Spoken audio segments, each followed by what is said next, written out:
nataka nichukue wakati huu nitoe mwito kwa rais wangu mpendwa, ambaye mimi najua yeye usikiza wa Kenya, ya kwamba Wakenya wamesema wale wengi ambao wataadhirika watakuwa nyinyi maskini, watakuwa nyinyi msiojiweza kulipia watoto pesa ya mtihani, na hakuna haja mtoto akae shuleni miaka 4 na akosa kufanya mtihani.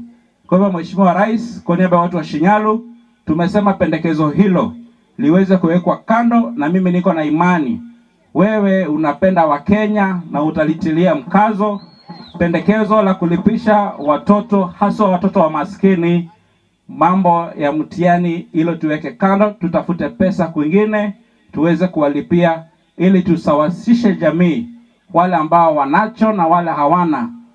Ifike wakati wote waambatane, tuweze kusonga mbele pamoja kama jamii ya Wanakenya. Kumekuwa na mzozo wa ardhi katika shule hiyo, na huo mzozo umekaa kotini zaidi ya mwongo mmoja.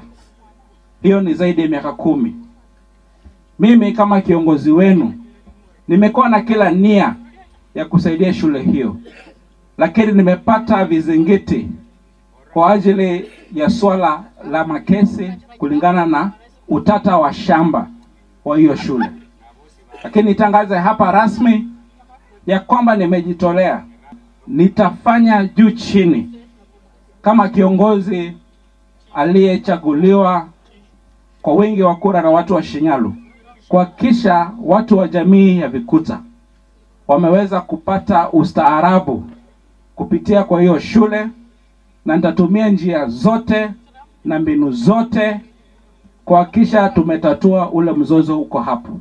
Tukae chini na community ili kuchukua mwelekeo wa kuhakikisha tunatatua swala la Vikuta once and for all.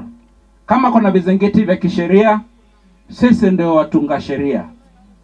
Kama kuna maswala ya kutumia fedha ambazo ziko na zinapeanwa na serikali, sio fedha zangu, ni fedha zenu nyinyi.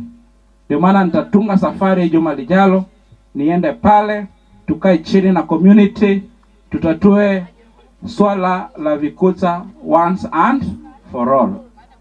Kwa sababu it is my commitment that for us to build a good nation, for us to build a great constituency, every child deserves the right to education. Every child deserves a right to shape his or her future.